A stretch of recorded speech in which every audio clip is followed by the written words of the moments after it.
بسم اللہ الرحمن الرحیم۔ آج میں جنگ حنین پر بات کروں گا۔ مکہ کو فتح کرنے کے بعد مسلمان عرب کی سب سے طاقتور فورس بن گئے،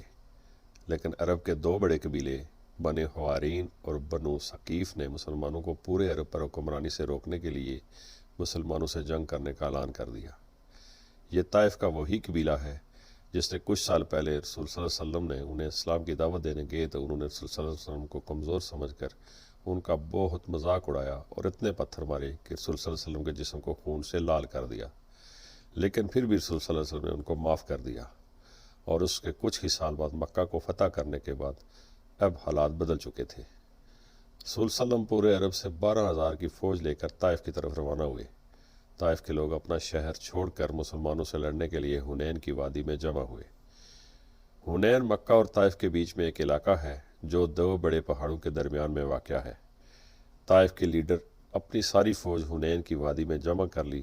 اور ان سب کو آرڈر دیا کہ ساری فوج اپنے بچوں اور عورتوں کو بھی ساتھ لے کر آئیں گے تاکہ اس کی فوج جنگ چھوڑ کر بھاگ نہ جائے اور فل دلیری اور ڈیڈیکیشن کے ساتھ لڑے۔ مکہ کو فتح کرنے کے صرف 14 دن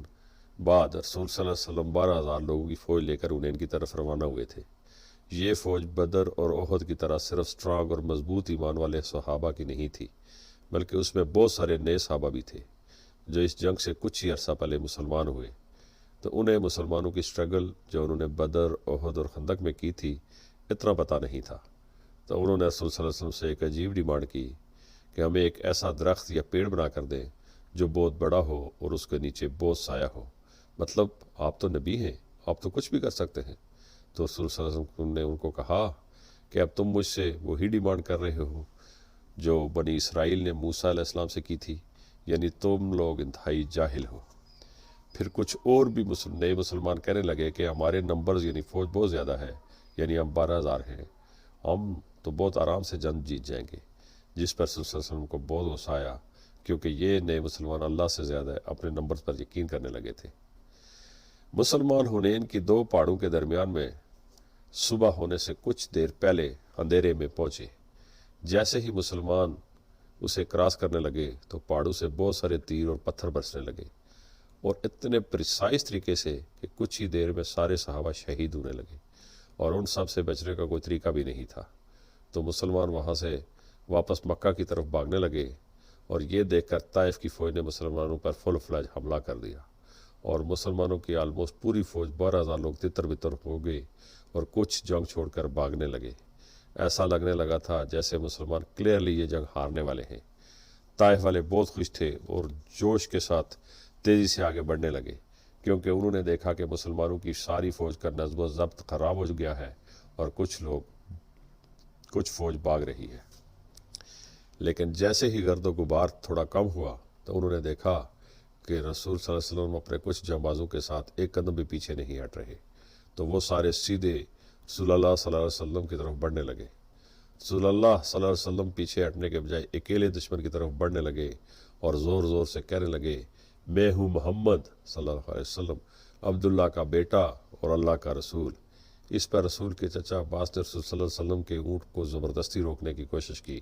تو رسول صلی اللہ علیہ وسلم اپنے اونٹ سے نیچے اترے اور دوبارہ دشمن کی طرف بڑھنے لگے۔ یہ دیکھ کر حضرت عباس زور زور سے اپنی فوج کو بلانے لگے کہ کہاں جا رہے ہو اللہ کے رسول کو چھوڑ کر، جس پر آہستہ آہستہ پوری فوج کو احساس ہونے لگا کہ اگر آج انہوں نے یہ جنگ چھوڑ دی تو رسول صلی اللہ علیہ وسلم کی جان کو بھی خطرہ ہو سکتا ہے، کیونکہ رسول صلی اللہ علیہ وسلم جنگ سے ایک قدم بھی پیچھے نہیں ہٹ رہے تھے۔ رسول صلی اللہ علیہ وسلم کا یہ جذبہ اور اللہ پر یقین دیکھ کر آہستہ آہستہ پوری فوج جنگ میں واپس آنے لگی اور مسلمانوں کی پوزیشن دوبارہ جنگ میں مضبوط ہونے لگی، اور کچھ ہی دیر میں پورے 12,000 مسلمان واپس جنگ میں شریک ہو گئے اور دشمنوں پر ٹوٹ پڑے، اور طائف والے جنگ چھوڑ کر بھاگنے پر مجبور ہو گئے، اور مسلمانوں نے ان کا پیچھا کرنا شروع کر دیا۔ مسلمانوں کو اس جنگ سے بہت فائدہ ہوا۔